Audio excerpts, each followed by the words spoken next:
안녕하세요. 금요사건 파일 디바제식합니다.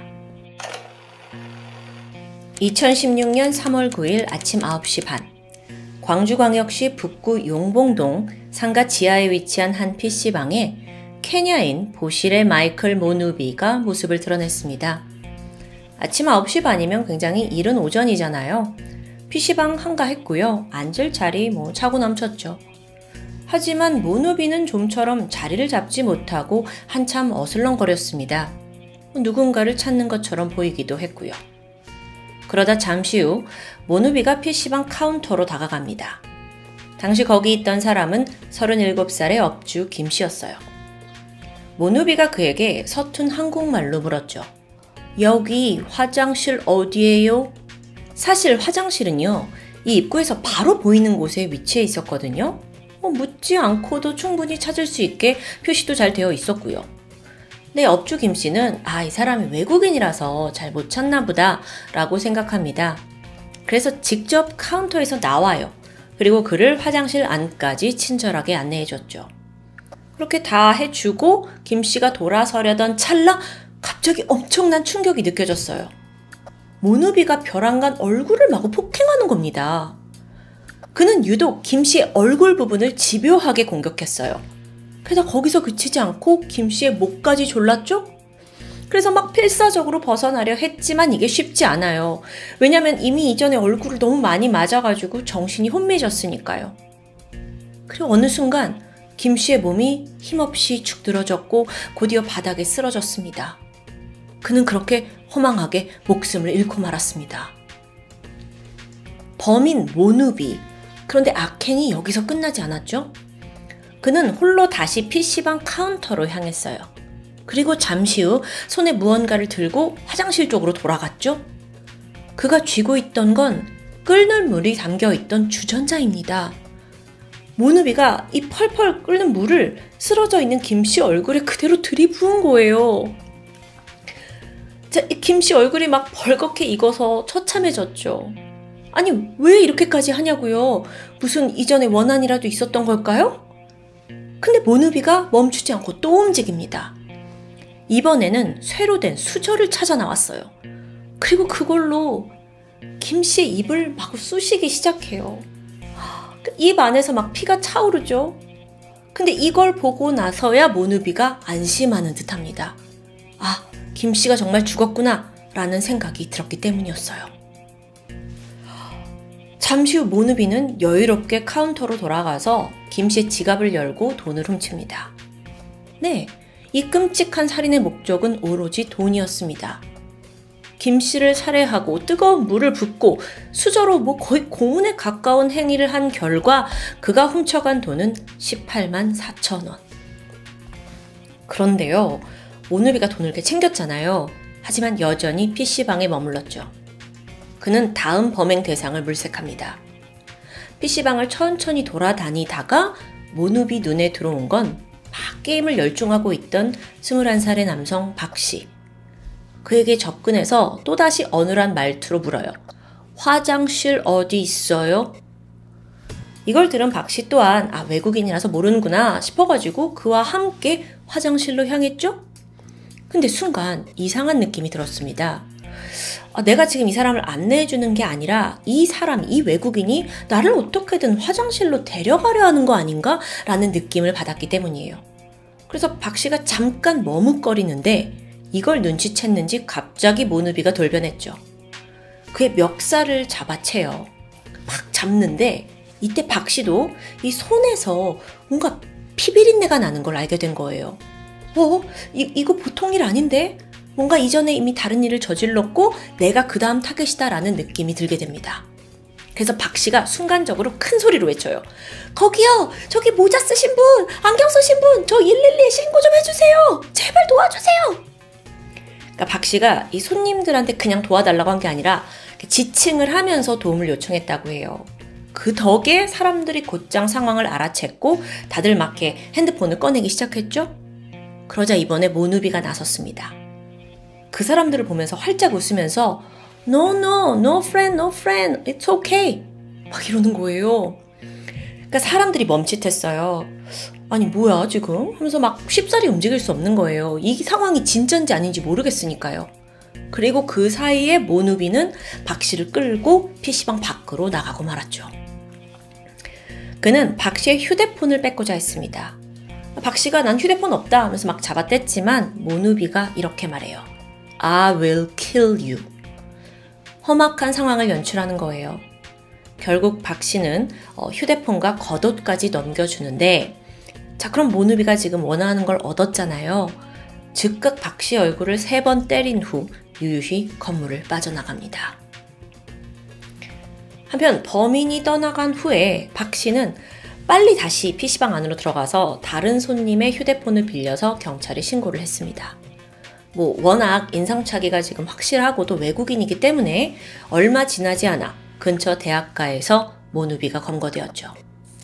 하지만 그 순간에도 그는 저항을 멈추지 않았습니다.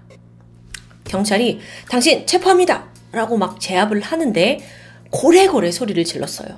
그러면서 하는 말이 나는 신이야! 물러가라 이 사탄들아! 지금 이게 무슨 말이에요? 무슨 상황이야? 그리고 나서 경찰서로 끌려갔죠? 근데 유치장에 들어가서도 막 유리를 깨면서 난동 부리고 옷까지 벗어 던집니다. 괴성 지르고 또 기괴한 몸동작을 하기도 하고요. 근데 또 이상해요. 막상 경찰이 이제 딱 앉아서 진상조사를 하려고 하자 입을 딱 다물고 묵비권을 행사합니다. 자, 외국인이기 때문에 광주 북부경찰서 측은 일단 케냐 대사관에 도움을 청했어요. 이게 예민한 문제로 번질 수 있으니까요. 머지않아 대사관 직원이 모누비를 찾아왔죠. 그리고 이 직원 또한 모누비가 막 기괴한 난동 부리는 거 목격해요. 근데 이 사람이 나는 좀 무서워서 면담을 할 수 없다. 거부하고 그냥 돌아가 버려요. 좀 자국민인데 좀 무책임하죠. 어쨌든 경찰은 대사관의 도움을 못 받는 걸 이제 인지하고 자체적으로 그를 신문하기 시작했고요. 그러면서 사건의 전말을 밝혀내게 되죠. 일단 이 모누비라는 사람은요. 지난 2015년 7월에 유네스코 국제 워크캠프 참가 자격으로 한국에 입국했습니다. 이게 오려면 3개월의 단기 비자를 받을 수 있다고 해요. 그러다가 이 비자가 만료되기 전인 8월 25일 종교적, 경제적인 이유로 난민 신청을 하게 됩니다. 물론 그걸 통과하기까지는 서류를 심사하는데 기간이 좀 걸리죠. 그동안 모누비는 한국에 체류하면서 새로운 삶을 살고자 했어요. 아니 근데 한국어도 제대로 모르는 상황에서 생활이 녹록치 않죠. 근데 그는 난민 신청 이거 포기하겠다 싶었고 다시 본국인 케냐로 돌아가기로 마음먹습니다.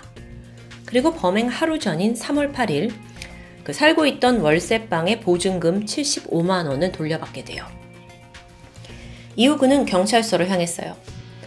나는 케냐 사람인데 나 케냐로 돌아가고 싶다 라면서 강제 추방을 요청한 겁니다.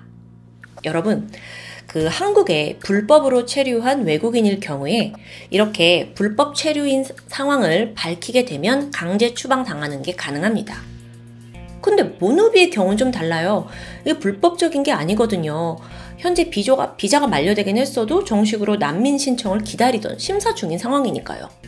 그러니까 강제 추방이 안 되는 걸 알았고 그렇다면 공짜로 케냐로 돌아갈 방법이 없다는 걸 모누비가 알게 된 거죠. 자, 그럼 이제 남은 방법은 그냥 자기가 돈 벌어서 항공권을 구매해야 돼요. 근데 당시 모누비 수중에 있던 돈은 75만 원이었죠. 그동안 한국에 있을 때 제대로 된 경제활동을 한 적이 없어서 돈은 없었습니다. 이제 어떻게 하나 걱정을 하다가 끝내 무시무시한 결론에 도달해요. 살인해서 돈 훔치자 라고 생각한 거예요. 네, 그냥 그렇게 PC방 들어가서 무자비한 살인을 저지른 이유는 항공권을 사서 케냐로 돌아가기 위함이었습니다. 이거 피해자 너무 억울해요. 자, 다행히 모누비가 검거됐고 강도살인 혐의로 재판에 넘겨졌죠. 재판부는 그에게 징역 25년형을 선고합니다. 하지만 이때 모누비가 빠져나갈 구멍을 생각해내요. 자기가 환각 상태에서 범행을 한 거다 라면서 항소를 제기한 거죠. 막 이렇게 하면 막 후뚜루마뚜루 감형을 받을 수 있을 거라고 생각한 걸까요? 아니 우리가 그렇게 만만해? 당연히 재판부는 이 모누비가 죄질이 상당히 나쁘다라는 점을 지적하면서 그에게 징역 25년형을 확정했습니다. 자, 그렇다면 사건 이후에 어떤 파장이 있었는지 알아볼까요? 일각에서는 아니 이거 우리나라 행정 시스템이 너무 구멍이 있는 게 아니냐? 라는 지적이 등장합니다. 모누비가 난민을 신청했을 때는 2015년 8월이에요. 근데 난민법에 의하면 신청 후 6개월 내에 결과가 알려져야 돼요. 하지만 사건이 벌어진 건 2016년 3월, 이미 그 6개월이 지난 상황이었죠. 사실 우리나라의 경우 난민 심사 대기는 실제 한 2년 정도가 소요된다고 해요.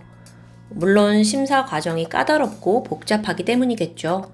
동시에 이 난민을 처리할 수 있는 그 공무원 인력도 턱없이 부족하고요. 그런데 여러분, 이건 뭐 난민을 빨리빨리 받아주자 이런 얘기가 절대 아닙니다. 기준은 늘 엄격해야 해요.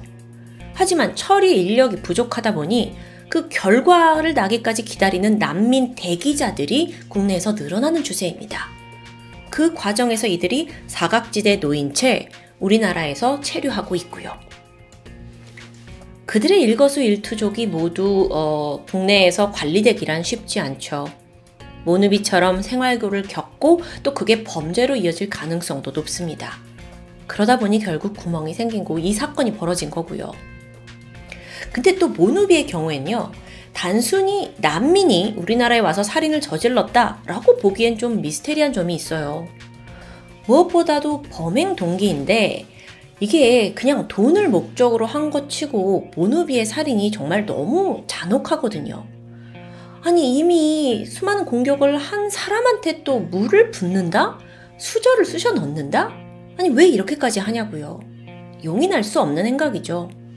정말 항공권 사서 케냐로 돌아가고 싶었다면 그냥 돈만 훔치면 되잖아요. 게다가 생각해보세요. 그 검거 당시에 나는 신이다 막 사탄아 물러가라 라고 우긴 점도 그래요. 경찰서에서도 계속 난동 부렸고요.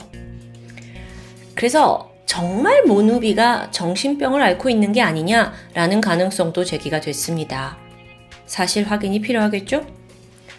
조사를 해보니 그에게선 그 어떠한 정신적 문제도 발견되지 않았어요. 오히려 머리가 좋았던 것으로 추정됩니다. 왜 그렇게 생각이 되냐면 막 사람들한테 박씨가 두 번째 피해자 박씨가 막 도움을 요청했잖아요.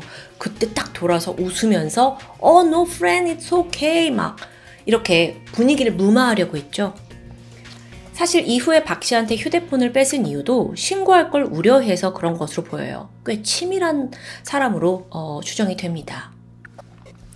그렇다 보니 이제 모누비가 혹시 단순히 항공권이 아니라 진짜 살인을 저지른 동기, 이유를 교묘히 숨기고 있는 게 아니냐는 의견도 있었습니다. 그게 아니라면 워낙 한국 사람과는 문화적, 정서적으로 다른 배경에서 자란 외국인이다 보니 사람을 죽일 때 이런 오버킬을 해야 한다. 설마 그렇게 생각한 건 아니겠죠? 이유가 어찌됐든 간에 모누비는 결국 고국행이 좌절되고 한국에 남게 되었습니다. 현재 외국인 교도소에 수감 중이죠. 모두를 경악하게 만든 광주 PC방 살인 사건. 모누비는 이제 동정받아야 할 난민이 아니라 비난받아야 할 흉악 범죄자로 남았습니다. 지금까지 금요사건 파일 디바제시카입니다. 안녕하세요. 금요사건 파일 디바제시카입니다. 지금으로부터 딱 4년 전 모두를 경악하게 한 범죄자가 있습니다. 그 이름은 김성수. 지난 2018년 10월 14일 강서구에 있는 한 PC방에서 직원 A씨를 무참히 살해한 혐의로 검거되었죠. 그리고 현재 그는 징역 30년형을 받고 감옥에 복역 중입니다. 여러분, 이제까지 우리나라에서는 수많은 살인사건이 있었습니다. 그런데 이 김성수만큼 세간의 주목을 한 번에 받았던 범죄자는 그리 많지 않아요. 어째서 이 사건은 전 국민적인 분노와 함께 공포까지 유발했던 걸까요? 그게 비단 이 사건의 잔혹성 때문만은 아닙니다. 일단 사건 초기에 알려진 내용, 그 전말은 다음과 같았죠. 2018년 10월 14일 일요일 아침 7시 김성수는 그날 강서구에 위치한 자신의 집 근처 PC방으로 향했습니다. 그곳에서는 친동생 김씨가 이미 게임을 즐기고 있었어요. 김성수는 동생과 좀 떨어져 앉아서 게임을 하던 중이었는데 마침 동생의 옆자리가 비게 되자 자신이 그곳으로 자리를 이동하고자 했습니다. 그러면서 PC방 아르바이트를 하고 있던 A씨에게 자리가 너무 더럽다 라면서 컴플레인을 걸게 되죠. 이에 A씨는 곧바로 자리를 치워주게 되는데요. 김성수의 진술에 따르면 당시 A씨의 표정이 좋지 않았다고 합니다. 그리고 이 표정을 본 김성수가 직원으로서 기본이 안 돼 있는 거 아니냐 라고 생각했고 표정 왜 그럽니까? 라고 시비를 걸게 되죠. 그러자 A씨 역시 아니 왜 시비를 거세요? 하고 받아치면서 두 사람 사이에 말다툼이 이어졌는데요. 잠시 후 자리로 돌아간 김성수는 분이 풀리지 않는 듯 씩씩대면서 게임을 합니다. 그런데 또 게임에 져요. 화가 치밀어 오르는 듯 했죠. 그리고는 곧장 A씨에게 향해서 게임에 졌으니까 요금을 환불해달라고 요청합니다. 그리고 이때 그 직원 A씨는 그건 나의 권한 밖이다. 매니저와 통화를 한 후에 처리하겠다라고 대답했는데요. 이 과정에서 두 사람은 다시 한번 언쟁을 높이면서 날카롭게 부딪혔고요. 마침 이걸 목격한 김성수의 친동생 김씨가 경찰에 전화를 걸더니 알바생에게 욕을 한다면서 신고를 하게 됩니다. 그러자 A씨 또한 카운터 앞에서 지금 손님 2명이 계속해서 나한테 욕을 하고 있다. 도와달라 라면서 경찰에 신고를 하게 되죠. 아침 7시 41분입니다. 신고를 받은 발산파출소 소속 경찰관 2명이 해당 PC방에 도착했어요. 경찰들은 김씨 형제 그리고 A씨의 이야기를 모두 들은 후에 일단 좋게 화해를 하고 점주가 있을 때 해결을 하자 하면서 중재하는 듯 했습니다. 조금 후 8시가 됩니다. 그리고 경찰과 김성수가 함께 PC방을 나서게 되죠. 이때 경찰은 김성수에게 어디 가냐라고 물었고 그는 집에 간다 라고 대답했습니다. 하지만 이후 사건은 순식간에 벌어졌죠. 경찰관들이 멀어지자 김성수는 자신의 집으로 뛰어갔습니다. 그리고는 등산용 칼을 챙겨서 다시 PC방으로 돌아왔고요. 그때부터 A씨가 혼자 있을 때를 기다리게 되죠. 머지않아 A씨가 쓰레기를 버린 뒤에 혼자 에스컬레이터를 타고 지하 1층 PC방으로 내려오고 있었습니다. 그리고 그 순간 김성수가 그를 급습하게 되는데요. 갑작스러운 공격에 A씨가 당황했죠. 하지만 몸집이 좋았던 그는 이내 힘으로 김성수를 제압합니다. 그런데 바로 이때 김성수의 동생 김씨가 나타났고 A씨 뒤에서 붙잡으면서 움직이지 못하게 만들어요. 그러자 A씨는 이 김성수를 제압하고 있던 손을 놓치게 되고 이때 김성수가 곧장 주먹으로 그의 얼굴을 가격하게 되죠. 그리고 여기서 멈추지 않았습니다. 그는 챙겨온 등산용 칼을 뽑아들더니 A씨를 무자비하게 공격합니다. 이때 얼굴과 목 부위를 무려 80여 차례나 찔렀습니다. A씨가 손을 뻗어서 이걸 막아보려고 했지만 역부족이었어요. 오히려 김성수가 막 무자비하게 이 휘두르는 칼에 손으로 막다 보니까 손이 형체를 알아볼 수 없을 정도로 훼손되고 말았습니다. 현장은 순식간에 피바다가 되었죠. 아까 경찰이 이 두 사람을 화해시키려고 처음 출동을 한 지 30분 만에 벌어진 일입니다. 잠시 후에 PC방에 있던 또 다른 직원과 손님들의 신고가 접수가 되었고 김성수 얼마 되지 않아 현장에서 긴급하게 체포됩니다. 날벼락같이 정말 알바를 하다가 갑자기 손님한테 공격을 당한 A씨. 그는 곧장 인근 병원으로 후송이 되었는데요. 안타깝게도 사망하고 말았습니다. 당시 의료진에 따르면 A씨는 이 사건 현장에서 몸에 있는 피를 거의 모두 흘렸을 정도로 정말 처참한 공격이었다고 하는데요. 검거된 김성수, 범행 동기에 대해서 A씨가 불친절했고 또 자신을 모욕하는 듯한 태도를 했기 때문이라고 밝혔습니다. 불친절 그리고 모욕하는 태도, 반말로 시비를 걸었다? 이건 물론 김성수의 주장이죠. 결론적으로는 생전 처음 보는 사람이 그저 불친절했다는 이유로 살해한 겁니다. 그런데 당시 PC방에 있던 손님들의 증언은 좀 달랐습니다. 하나같이 김성수가 먼저 폭언을 한 거다라고 말하는 겁니다.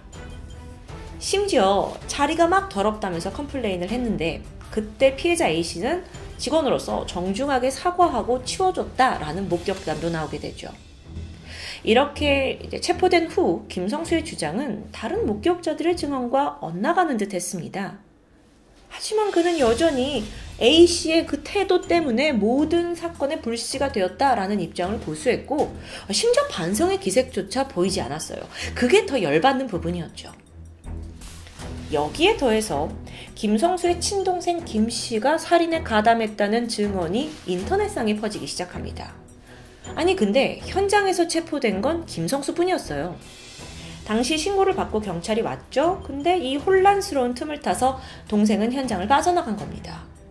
아니 근데 분명 이 동생도 살인에 기여한 점이 있을 텐데요. 이후에 경찰은 집에 있던 동생을 참고인 자격으로 불러서 조사를 진행하게 되죠. 수사 초기에 이 동생은 나는 두 사람의 싸움을 말리려고 했을 뿐이다 라고 주장을 했고 경찰도 이걸 믿고 어떤 혐의도 제기하지 않았습니다. 오히려 중요한 이 사건의 목격자 중 한 명인 PC방 또 다른 직원이 아니 그 현장에서 동생도 있었는데 왜 걔는 잡아가지 않았냐 라면서 문제를 제기했을 정도예요. 일단 사망한 A씨 그를 좀 신체적으로 봤을 때 키가 190cm에 검도 단증까지 가지고 있을 정도로 아주 건장한 20대 청년이었습니다. 만약 동생 김씨가 A씨를 붙잡고 있지만 않았어도 그는 김성수에게 그렇게 무차별적으로 공격당하지 않았을 것으로 보이죠. 바꿔 말하면 동생 김씨가 그 자리에 없었다면 A씨는 사망하지 않았을 수도 있다는 겁니다. 그럼에도 경찰은 수사 초기에 동생 김씨가 공범이라는 건 사실 무근이다 라는 입장을 보였죠. 그래서 더 답답했습니다. 그러다 사건 발생 3일 뒤인 10월 17일에 JTBC가 이 현장에 있던 CCTV 일부 장면을 보도하게 돼요. 그러면서 가려진 전말이 드러나게 되죠. CCTV에 찍힌 모습은 이랬습니다. 1차로 출동을 했던 경찰이 이 김성수 형제와 A씨의 말다툼을 말렸어요. 그리고 현장을 떠났죠. 김성수가 곧장 집으로 가서 칼을 챙겼습니다. 그럼 그 사이에 동생 김씨는 뭘 하고 있었을까? 김성수가 집에 간 사이에 동생 김씨는 경찰이 떠난 걸 확인했고 그리고 PC방 입구에서 여기저기 탐색하는 모습을 보입니다. 그러다 몇 분 뒤에 A씨가 쓰레기를 버리러 혼자 나오는 걸 확인해요. 그러자 동생이 즉각 김성수를 찾아 급히 뛰어나갑니다. 그리고 잠시 후에 김씨 형제가 동시에 A씨에게 접근했고요. 그 중에 김성수가 먼저 A씨에게 달려들었죠. 이때 동생은 김성수가 A씨를 공격할 수 있도록 뒤에서 그를 양쪽 팔로 단단히 붙잡고 있었습니다. 아니 이 상황을 봤을 때 두 사람은 공범 아닌가요? 자, 이 CCTV 영상이 나갔고 논란이 거세집니다. 경찰은 기자들을 상대로 이 사건의 CCTV 풀 영상을 공개하기도 해요. 그래서 그걸 보니까 이 안에는 동생이 이 형 김성수를 막 말리는 것처럼 보이는 장면이 담겨 있기도 했습니다. 동생이 칼을 쥔 그 형 손을 막 저지하게 되자 형이 이제 칼을 다른 손으로 옮겨 잡는 모습도 있었고요.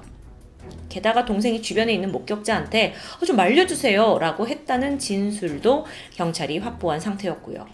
이런 여러 가지 상황 때문에 경찰은 동생 김씨를 공범으로 보기 어렵다라는 입장을 보인 겁니다. 그런데 공격할 대상이 지금 여기 혼자 있다라는 거를 알려줬고 또 함께 같이 가서 그 대상에게 공격을 하기 위해 붙잡아 줬다. 이걸 정말 무관하다고만 볼 수 있을까요? 어쨌든 체포된 김성수는 재판을 앞두고 있었습니다. 그런데 그 와중에 김성수의 부모가 아들의 심신미약을 주장하기 시작합니다. 그가 10년째 약을 복용하고 있을 정도로 아주 우울증이 심하다는 거예요. 중증 우울증이라는 건데 여러분 우울증 약이 감형의 이유가 될 수 있다는 걸까요 지금? 당시의 여론 또한 같은 의문을 풀었고요. 당시 사람들은 정말 대단하게 분노했습니다. 그리고 곧장 이 감형을 반대하는 청와대 국민청원이 게재되면서 하루 만에 20만 명의 동의를 얻었고요. 얼마 후에 정말 게시판이 생긴 이래 사상 처음으로 100만 동의를 돌파한 청원이 되었죠. 그만큼 당시 국민 모두가 이 잔혹한 사건의 책임을 정말 제대로 묻기를 바라고 있었습니다. 그런데 그러기 위해서는 김성수의 범행을 동생 김씨가 도와줬다라는 사실도 인정이 되어야 할 텐데 A씨의 사망에 관련된 모든 사람들이 사실 하나도 빠짐없이 처벌을 받아야 이 모든 게 의미가 있는 거겠죠.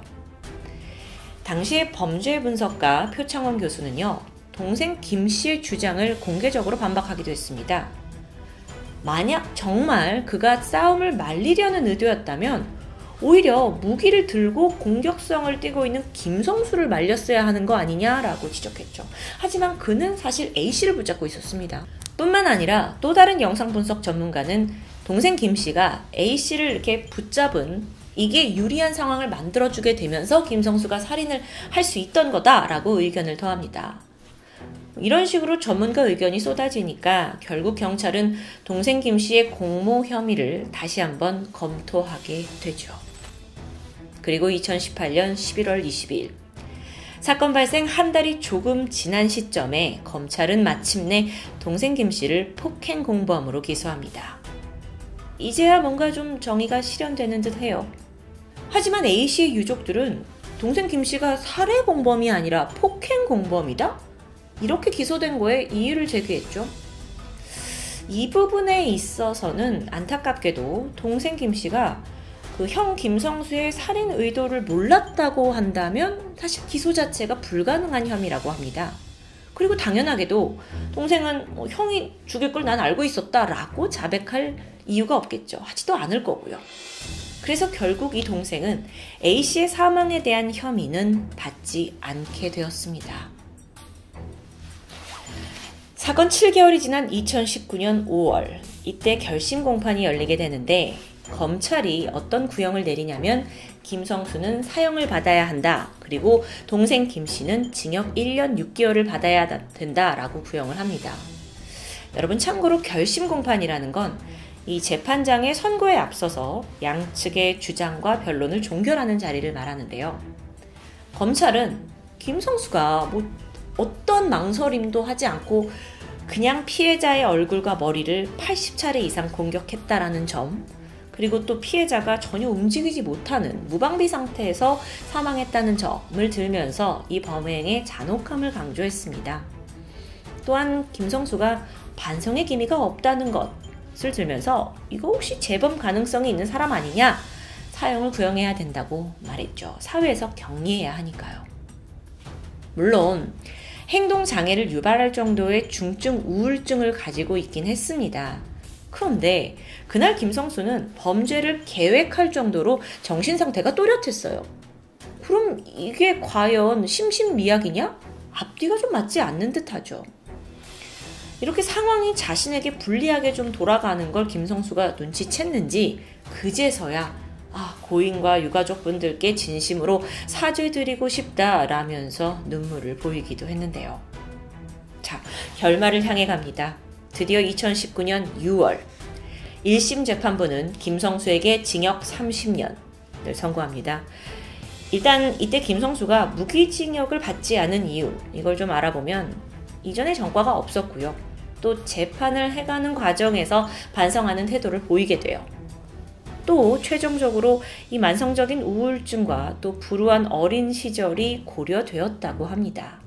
그러니까 사실상은 심신미약이 1심에서 적용이 됐던 거죠. 그리고 동생 김씨에게는 무죄가 선고되는데요. 그 이유가 조금 납득하기 힘들 수도 있습니다.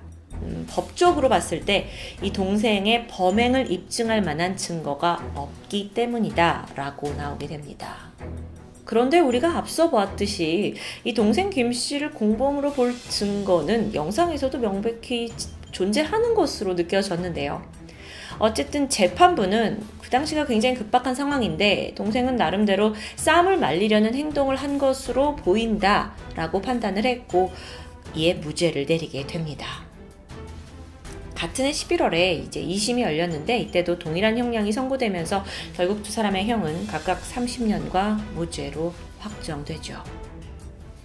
여러분, 이른 아침에 도심 한복판에서 190cm의 건장한 20대 남성이 묻지마 범죄와 다름없는 사건의 피해자가 되었습니다. 전혀 모르는 사람을 그저 불친절했다는 이유로 이렇게 무참히 살해했다는 데서 여론 또한 더 많은 공포감을 느꼈죠. 왜냐하면 그 피해자가 나와 우리 가족이 되지 않으리라는 보장이 없기 때문입니다. 사건 발생 직후에 이 사건은 A씨에 대한 김성수의 어떤 열등감으로부터 비롯된 것이란 주장도 있었습니다. 물론 그걸 증명할 방법은 없었죠. 하지만 김성수가 A씨에 대한 적대감을 가지고 살해한 건 명백한 사실입니다. 비록 그 적대감이 김성수의 불안한 정신 상태에서 비롯된 거라고 하더라도 불안한 정신을 이유로, 우울증을 이유로 감형해 주는 것은 과연 옳은 일이었을까요? 그리고 동생의 무죄 판결은 과연 올바른 판단이었을까라는 여운이 아주 오랫동안 남는 사건이었습니다. 지금까지 금요사건 파일 디바제식합니다.